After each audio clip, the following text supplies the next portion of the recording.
வணக்கம். Welcome to ஒளிப்பெட்டகம். நம்ம சேனலை இதுவரைக்கும் சப்ஸ்கிரைப் பண்ணாதவங்க சப்ஸ்கிரைப் பண்ணுங்க. பக்கத்தில் இருக்கிற பெல் ஐகானை கிளிக் பண்ணி ஆல்ங்கிற ஆப்ஷனை ப்ரெஸ் பண்ணுங்க. ஸோ தட் நான் போடுற கதைகளை உடனுக்குடனே நீங்க கேட்கலாம். வாங்க கதைக்குள்ள போகலாம். கல்யாண மண்டபம் களை கட்டத் தொடங்கி இருந்தது. மேகலா நிற்க நேரமின்றி அங்கும் இங்கும் ஓடிக்கொண்டிருந்தாள். அவளது நாத்தனார் பிள்ளையின் கல்யாணம். புகுந்த வீட்டு திருமணம் என்பதால் வினாடி நேரம் கூட ஓய்வெடுக்க முடியாது. எல்லோரையும் எல்லாவற்றையும் அவள்தான் கவனித்தாக வேண்டும். வேலையே இல்லை என்றாலும் அக்கடாவென அவள் அமர்ந்துவிட முடியாது. ரமணன் முறைப்பான். அவனுக்காகவாவது அவள் ஏதேனும் வேலை செய்து கொண்டிருக்க வேண்டும். குறுக்கும் நெடுக்கும் நடந்து கொண்டிருக்க வேண்டும். அவன் உறவுகளிடம் பேசி சிரித்து கொண்டிருக்க வேண்டும். தப்பித்தவறி அங்கே வந்திருக்கும் தன் உறவுகளுடன் அவள் சற்று நேரம் நின்று பேசிக் கொண்டிருந்தாலும் போயிற்று. அவன் முகத்தில் எள்ளும் கொள்ளும் வெடிக்கும். இதனால் ரமணன் பொல்லாதவன் என்ற அர்த்தம் அல்ல. மிக நல்ல கணவன்தான். அவளுக்கு ஒரு குறையும் வைப்பதில்லை. அவளும் தன்னை போல் நன்கு படித்து நல்ல வேலையில் இருப்பவள் என்ற மரியாதை அவனுக்குண்டு.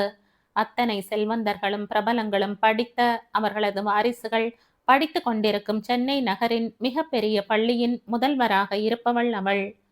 அவளது தலைமையின் கீழ் பள்ளி மேன்மேலும் பல சாதனைகளை செய்து கொண்டிருக்கிறது. ஓய்வு ஒழிச்சல் ஏதும் இன்றி உழைப்பவள் அவள். அத்தனை பெரிய பொறுப்பில் இருந்தாலும் துளியும் கர்வமற்றவள்.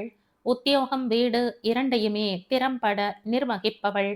ரமணன் என்ன சொன்னாலும் எதிர்பேச்சு பேச மாட்டாள். கணவனிடம் அவளுக்கும் மிகுந்த மதிப்பும் அன்பும் உண்டு. வீட்டு வேலைகளில் அவள் சிரமப்படக்கூடாது என்பதால் பார்த்து பார்த்து அதிநவீன அடுக்களை மற்றும் இதர உபகரணங்களை வாங்கி வைத்திருக்கிறான் ரமணன். அவளுக்கு உடம்பு முடியாத சமயங்களில் தனக்கு தெரிந்ததை சமைப்பான். அல்லது வெளியில் இருந்து இருவருக்கும் உணவு தருவித்து அவளுக்கு பூரண ஓய்வளிப்பான். அவனிடம் அவளுக்கு பிடிக்காத ஒரே விஷயம், அவன் குடும்பத்தினரை கண்டால் போதும் தலை கால் புரியாது அவனுக்கு. அவர்கள் வீட்டுக்கு வந்தால் மேகலா அவர்களை விழுந்து விழுந்து உபசரிக்க வேண்டும். இவர்கள் அவர்கள் வீட்டுக்கு சென்றாலும் மேகலாதான் அங்கேயும் எல்லா வேலைகளையும் இழுத்து போட்டு கொண்டு செய்து கொடுத்து விட்டு வர வேண்டும். என்ன விருந்தாளி மாதிரி உட்கார்ந்திருக்க? போய் உள்ள போய் அன்னிக்கு அக்காவுக்கு என்ன வேணுமோ கேட்டு செய்து கொடு. அப்படியே எல்லாருக்கும் பஜ்ஜி கிஜ்ஜி போட்டு காஃபியும் போட்டு கொண்டா என்ற அதிகாரம் செய்வான் ரமணன். ஆமா, மேகலா இட்லி மிளகாய் பொடியும் சாம்பார் பொடியும் தீந்து போச்சு, கொஞ்சம் ரெடி பண்ணி கொடுத்துடேன். மிளகாய் பருப்பு எல்லாம் அலமாரியில இருக்கு, பஜ்ஜி மாவு ஃப்ரிட்ஜில் இருக்கும் பாரு என்பாள் அவனது அண்ணி அல்லது அக்கா. அவன் வீட்டு மனிதர்கள் எப்போதும் சொகுசாக இருக்க இவள் எங்கிருந்தாலும் வேலை செய்பவளாக எல்லோருக்கும் பயந்து கொண்டு இருக்க வேண்டும்.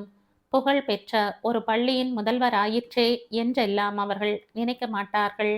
ஒருபோதும் அவர்கள் இவள் வீட்டு சமையற்கட்டிற்குள் வந்து மிளகாய் பொடியோ சாம்பார் பொடியோ இவளுக்கு தயார் செய்து கொடுத்ததில்லை. காஃபி போட்டதில்லை, பஜ்ஜி செய்ததில்லை.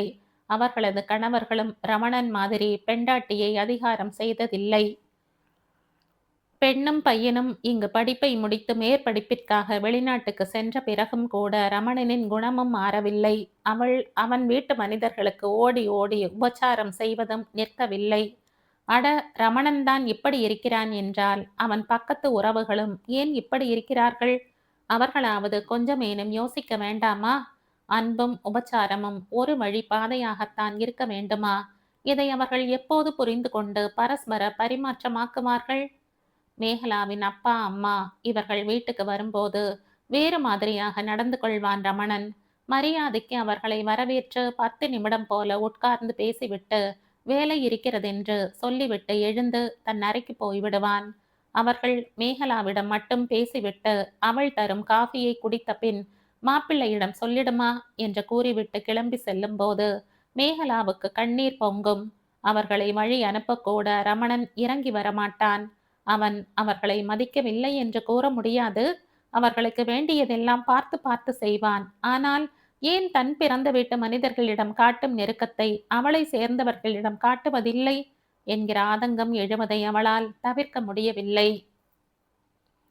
கண்ணூஞ்சல் முடிந்து மணமகன் மணமகள் கரம் பற்றி மணமேடை நோக்கி நடந்து சென்ற சமயம் மேகலாவின் மொபைல் போன் இடுப்பில் தொங்கிய சுருக்கு பையில் இருந்து அதிர்வை ஏற்படுத்தியது. மேகலா சற்று தள்ளி சென்று போனை எடுத்து, வணக்கம், இது மேகலா என்றாள். மேடம், நான் மினிஸ்டர் பிஏ சிவசங்கரன் பேசுறேன். இன்னைக்கு 4 மணிக்கு அயல்நாட்டில இருந்து வந்திருக்கும் சில டெலிகேட்ஸ் உங்கள் பள்ளியை பார்வையிடவும், உங்களுடன் பேசவும் வருகிறார்கள். நீங்கள் உடனடியாக மீட்டிங்கிற்கு ஏற்பாடு செய்யுங்கள்.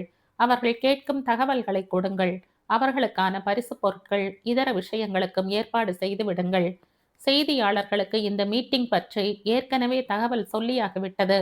அவர்களும் வருவார்கள். மீட்டிங் நல்லபடி முடிந்ததும் மந்திரிக்கு தகவல் அனுப்புங்கள் என்றது எதிர்முனை குரல். சார், நான் என் உறவினரின் திருமணத்தை முன்னிட்டு விடுப்பில் இருக்கிறேன். எனக்கு பதிலாக வைஸ் பிரின்சிபல் நந்திதாவை.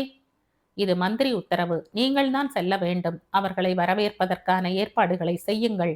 எதிர்முனை தொடர்மை துண்டித்தது. மேகலா தவித்தாள். கல்யாண வீட்டில் இருந்து அவள் வேறு வேலையாக செல்வதை நிச்சயமாக அனுமதிக்க மாட்டான் ரமணன். அதுவும் அவனது அக்கா பிள்ளையின் கல்யாணம் வேறு. மினிஸ்டர் உத்தரவு என்றால் தூக்கி எறி உன் வேலையை என்று சொல்லவும் தயங்க மாட்டான். மேகலா இருதலை கொள்ளி எறும்பின் நிலைக்கு தள்ளப்பட்டாள்.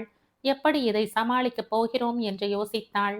மீட்டிங் 4 மணிக்குத்தான். கல்யாண முகூர்த்தம் இன்னும் சற்று நேரத்தில் முடிந்துவிடும். எதற்கும் ரமணனிடம் ஒரு வார்த்தை கேட்டுத்தான் பார்ப்போமே. ஒருவேளை அவன் நல்ல மூடில் இருந்து சம்மதித்தாலும் சம்மதிக்கலாம் அல்லவா?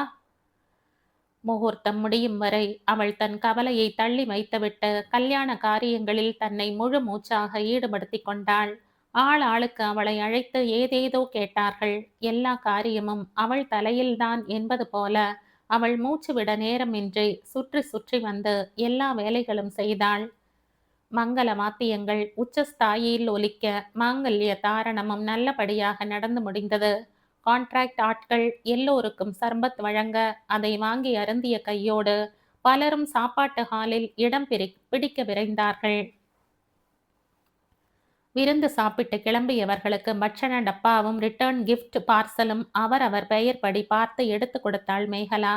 இடையில் சாப்பாட்டு ஹாலில் சென்று மந்தி விசாரித்தாள். இதற்கு நடுவில் மணமக்களை நாத்தனாரின் வீட்டிற்கு அழைத்து சென்று கிரக பிரவேசமும் செய்து வைத்து திரும்பியாயிற்று. வரிசையாய் பந்திகள் முடிந்திருக்க மண்டபத்தில் கூட்டமும் கணிசமாய் குறைந்தது. பிள்ளை வீடு பெண் வீடு சார்ந்த மிக முக்கிய உறவுகள் மட்டுமே மண்டபத்தில் மீதமிருந்தனர். சிலர் ஆங்காங்கு நாற்காலியில் அமர்ந்த நிலையில் தலை சாய்த்து உறங்க, மண்டபத்தில் அறை ஒதுக்கப்பட்டிருந்த உறவுகள் தங்கள் அறைகளில் ஏசியின் சில்லிப்பில் உறங்க சென்று விட்டனர். மண்டபத்தின் ஒரு பக்கமாக சேரில் சாய்ந்து உறங்கிக் கொண்டிருந்த அப்பாவை பார்த்தாள் மேகலா.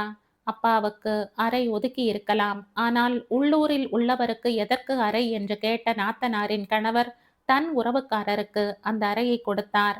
அவரும் உள்ளூர்காரர்தான். ஆனால் அவரிடம் நியாயம் பேச முடியாது.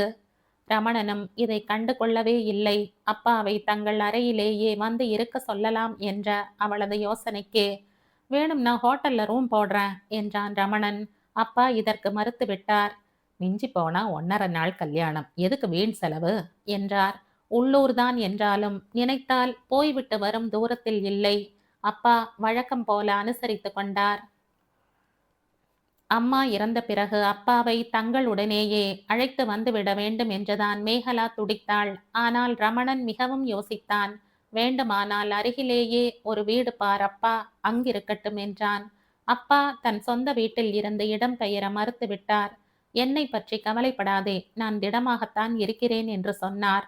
அவளால் முடிந்த போதெல்லாம் அப்பாவை போய் பார்த்து அவருக்கு வேண்டியதெல்லாம் செய்து கொடுக்கிறாள். நல்ல காலம் இதற்கு மறுபேதும் சொல்வதில்லை ரமணன். அதிசயமாக அவனும் கூட எப்போதேனும் பழங்களுடன் சென்று அவளது அப்பாவை பார்த்து பேசி ஒரு கவரில் நிறைய பணமும் கொடுத்து வைத்து கொள்ளுங்கள் என்று கொடுத்துவிட்டு வருவதும் உண்டு. அவன் வந்து போனதையும் அப்பாதான் சொல்வார். அவன் சொல்லிக் கொள்ள மாட்டான். அவனை அவளால் புரிந்து கொள்ளவே முடியவில்லை. மேகலா மண்டபத்தின் மாடியில் இருந்த தங்களது அறைக்கு வந்தாள். ரமணன் மொபைலில் பாட்டு கேட்டபடி படுத்திருந்தான். மேகலா அவன் அருகில் வந்து தயங்கிய குரலில் அயல் நாட்டு டெலிகேட்ஸ் வருவதை பற்றியும் மந்திரியின் உத்தரவை பற்றியும் சொல்லி தான் போய்விட்டு 1.5 மணி நேரத்தில் திரும்பி விடுவதாக சொல்லிவிட்டு அவரை பார்த்தாள். இந்த கல்யாணத்துக்காக நீ 3 நாள் லீவ் எடுத்திருக்க. லீவ்ல இருக்கும் ஒருவரை எப்படி வர சொல்வார்கள்? அவர்களுக்கு அறிவில்லையா? சரி, அவர்களுக்குத்தான் இல்லை. உனக்கு எங்க போச்சு அறிவு? உன் போன் எங்க கொடு, நானே பேசி நீ வரமாட்டேன்னு சொல்றேன். இல்ல வேணாம், நான் சொல்லி பார்க்கறேன் என்றபடி எழுந்து வெளியில் வந்தாள்.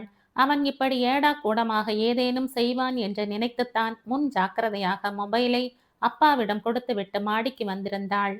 தெய்வமே, நான் என்ன செய்ய போறேன்னு தெரியலையே என்று எண்ணும் போதே கண்கள் கலங்கி சிவந்து வழிய அதை துடைத்தவாறு அப்பாவின் அருகில் வந்தமர்ந்தாள். அப்பாவிடம் இருந்த அவளது போன் அடித்தது. அப்பா போனை அவளிடம் கொடுத்தார். அவள் சற்று தள்ளி சென்று பேசினாள். எதிர்முனையில் பேசிய மந்திரி பிஏவின் கடுமையான வார்த்தைகளில் அவளது முகம் இருண்டு கண்களில் கண்ணீர் தழும்பியது. என்ன செய்வதென புரியாமல் அப்படியே அமர்ந்தாள்.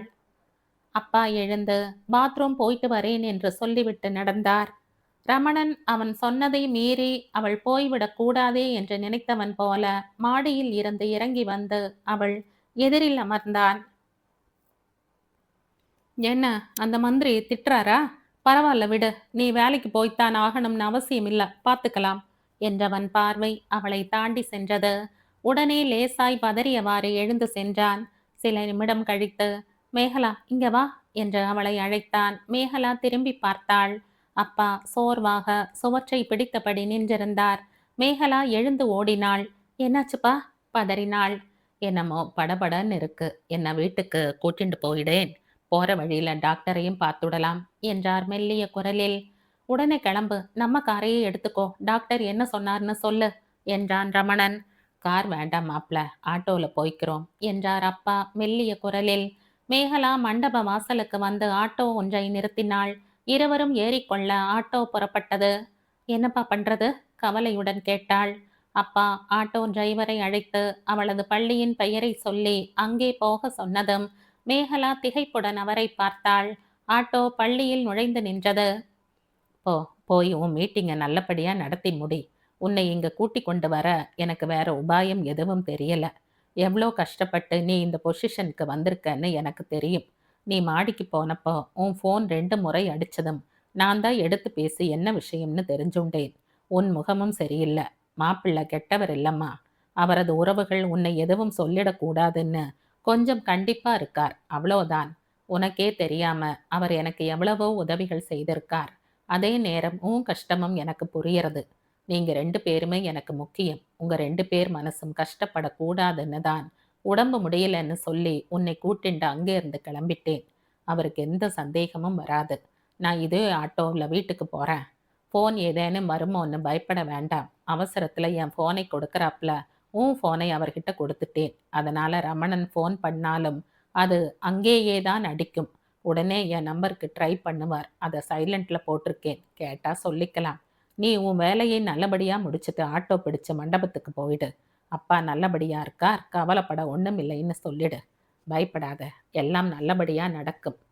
மெச்சி உனை ஊரார் புகழ்ந்தால் என் மேலி சிலிர்க்கும், உள்ளம் குளிரும், கர்வம் கொள்ளும். ஒரு அப்பாவா உனக்கு உதவாம எதுக்கு நான் இருக்கணும்? எல்லோரிடமும் உள்ள நல்லதை மட்டும் பார்க்க பழகி கொண்டால் எதற்கும் குறைப்பட்டு கொள்ள வேண்டாம், சரியா? அப்பா புன்னகைத்தபடி கிளம்பி செல்ல மேகலா பெரிய பாரம் அகன்றாற் போல தலை நிமிர்ந்து மீட்டிங் ஹால் நோக்கி நடந்தாள்.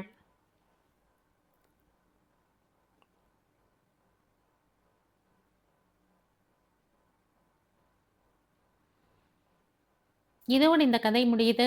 இந்த கதை உங்களுக்கு பிடிச்சிருந்தா லைக் பண்ணுங்க, ஷேர் பண்ணுங்க, சப்ஸ்கிரைப் பண்ணுங்க.